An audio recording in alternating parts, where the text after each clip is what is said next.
Ok. Salut à tous et bon retour sur nos plateformes.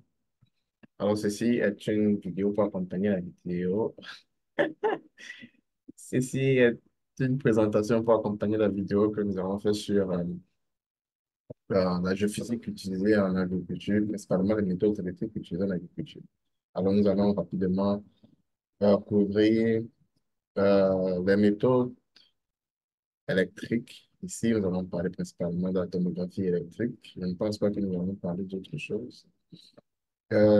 Juste pour accompagner cette vidéo-là, pour celui qui a besoin d'un peu plus de background pour pouvoir suivre la série.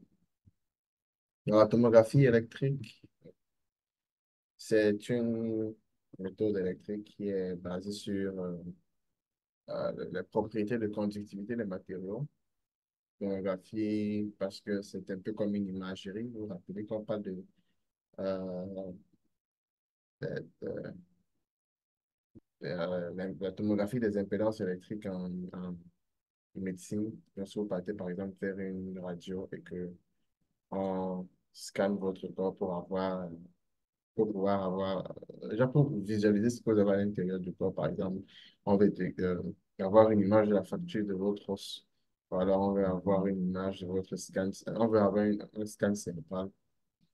Vous entrez à l'intérieur d'un appareil qui envoie des impulsions électromagnétiques qui vont traverser votre corps et à partir de votre dos, on peut faire une imagerie de ce qui est à l'intérieur de votre corps. Donc, je pense que euh, on peut utiliser cette image-là pour vous présenter le principe d'acquisition des données lors d'une tomographie électrique en géophysique électronique.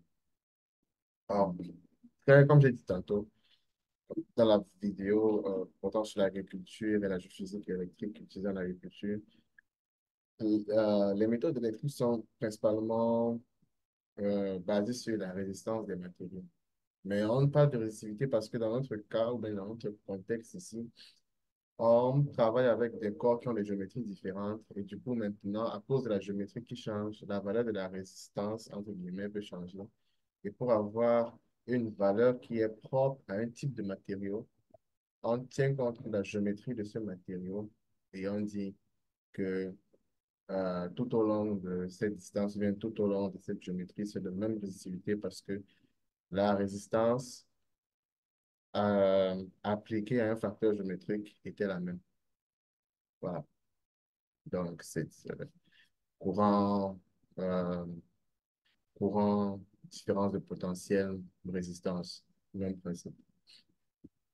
Alors, le principe de mesure, il est simple. Vous avez des électrodes que vous placez dans le sol pour injecter le courant.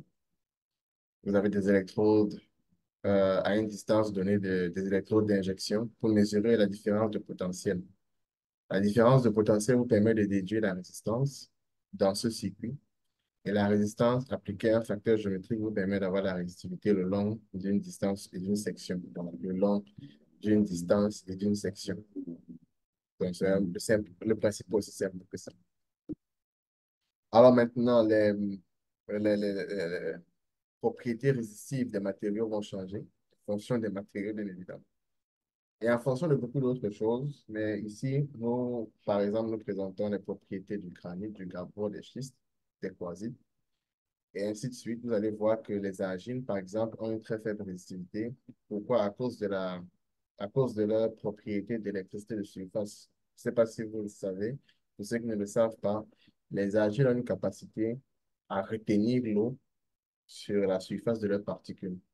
À cause de cette eau présente-là, il y a cette conductivité-là qui sera considérable même quand vous avez pris l'argile qui est sec parce que au niveau des particules d'argile, il y a, à cause des tensions de surface, il y a une quantité d'eau qui est retenue et cette eau favorise le passage du courant. C'est pourquoi les argiles ont naturellement des conductivités très élevées dans des résistivités très faibles. Or, justement, la conductivité et la résistivité sont inversement proportionnelles. Donc, l'un est l'inverse de l'autre. Et la conductivité ou alors la résistivité va aussi changer en fonction de la pénétration du courant. Donc, je place une électrode à la surface. Si l'injection est bonne, ça veut dire que si la résistance au contact est faible, plus on va en profondeur, plus l'injection va diminuer, ça veut dire l'amplitude du courant va diminuer parce que ce courant est dissipé par le déplacement des particules au fur et à mesure qu'ils traversent les couches. Parce que pour qu'il y ait conductivité, les électrons ou alors des porteurs de charge vont se déplacer dans le matériau qui est soumis au courant. Et ce déplacement-là va diminuer l'amplitude du courant qui est injecté, ce qui fait que là, au fur et à mesure qu'on descend, on pénètre les différentes couches, l'amplitude du signal diminue et puis euh, on atteint, on va dire, cette pente-ci qui est un peu comme le seuil de diminution, ou alors le seuil de fraction de courant injecté dans le sol. On va dire comme ça. Alors, le but, c'est de faire quoi? Le but, c'est de pouvoir cartographier le contraste de résistivité pour différentes couches. Vous cartographiez le contraste de résistivité pour différentes couches et ayant une idée ayant une idée de formation que vous avez dans votre contexte géologique, vous identifiez, on revient ici, vous identifiez en fonction des gammes de résistivité les matériaux possibles ou probables que vous avez sur le terrain. C'est intéressant de dire probable parce que voilà, il y a aussi une incertitude à ce niveau-là, n'est-ce pas, quand vous faites une tomographie électrique.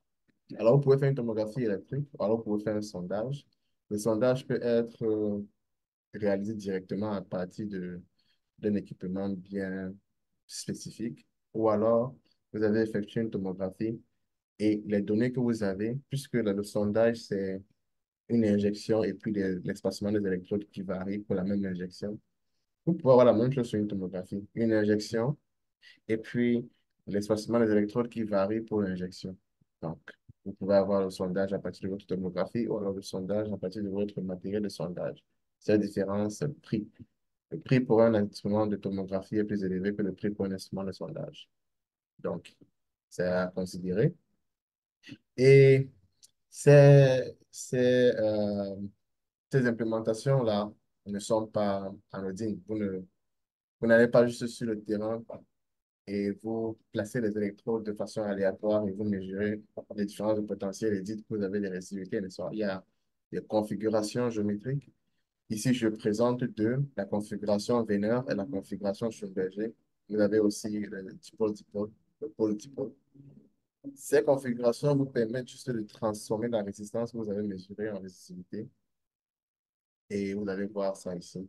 Nous avons un facteur de la résistance ici. Nous avons le facteur géométrique qui est propre à la disposition des électrodes sur le terrain. Et mis ensemble, on obtient la résistivité apparente qui est par la suite manipulée pour avoir une approximation de la résistivité réelle de formation. Alors, le but, c'est d'avoir ce type de modèle. Un modèle que nous pouvons utiliser pour distinguer les différentes formations dans le sol, mais aussi que nous pouvons utiliser pour distinguer, par exemple, les différentes concentrations en porteurs de charge, puisque les porteurs de charge favorisent le passage du courant. Raison pour laquelle, dans la vidéo consacrée à l'agriculture et la géophysique, l'agriculture assistée par la géophysique, nous faisons allusion à la résistivité parce que porteur de charge signifie conductivité, signifie résistivité. Et voilà, en gros, ce dont il faut se rappeler. Donc, si vous devez retenir quelque chose, pour des mesures de résistivité, qu'est-ce qu'il vous faut? Vous avez besoin d'un instrument qui va injecter le courant dans le sol.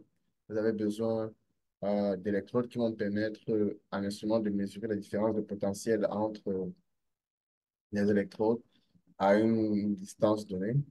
Vous avez besoin, vous avez besoin d'un appareil qui va pouvoir convertir ces résistances mesurées-là en résistivité. Et puis, vous avez besoin d'un background pour pouvoir mener des interprétations à l'issue de votre traitement de données. Je disais tantôt que nous allons uniquement parler des tomographies ici, donc je vais juste brièvement vous introduire le concept de la polarisation induite, puisqu'on aura une autre séance consacrée à ceci.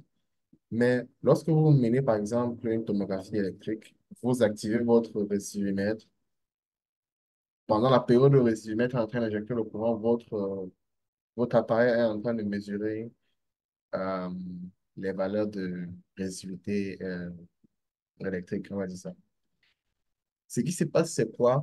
Souvenez-vous, le passage du courant est effectué à travers les porteurs de charge, n'est-ce pas? Alors, ces porteurs de charge, bon, eux aussi, je veux dire, bon, naturellement, même, c'est ça, c'est grâce aux porteurs de charge qu'on a un déplacement du courant.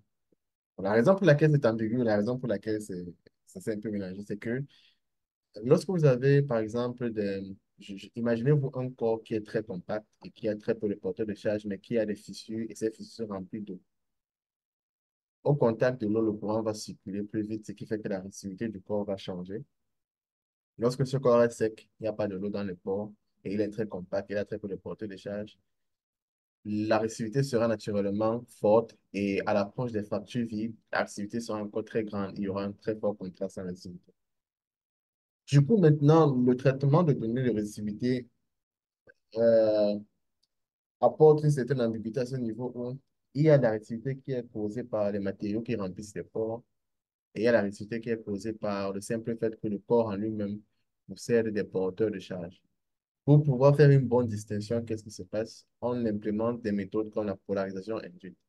La polarisation induite intervient lorsque l'on coupe le courant d'injection et on observe la polarisation induite par la rupture de ce courant-là. Donc, il y a une zone de chargement, comme on va dire. On charge le courant à un certain niveau et on coupe. Et puis, on observe la façon dont la différence de potentiel charge lorsqu'on a coupé le courant et, et qu'on est retourné au niveau de stabilité du corps. Parce que lorsque vous interrompez le courant, les particules progressivement vont cesser de se déplacer jusqu'à ce que le corps va retourner dans son état d'équilibre entre guillemets. Et puis, cet état d'équilibre-là nous permet de connaître, par exemple, nous permet de décrire le corps en termes de quantité de porteurs de charge. Vous voyez, donc ça nous permet aussi d'avoir un certain contraste. Et les deux mises ensemble nous permettent donc d'avoir une meilleure interprétation des données de réactivité qu'on a mesurées lors de la tomographie électrique qu'on a réalisée. Donc, je disais tantôt qu'on va revenir sur ceci dans une autre séance, mais pour la séance d'aujourd'hui, nous sommes à un niveau où nous pouvons nous arrêter et dire, voilà, j'espère que vous avez une compréhension générale de ce que c'est que la tomographie électrique. Et revenez sur la page du Café Bantou pour en savoir plus. Ciao.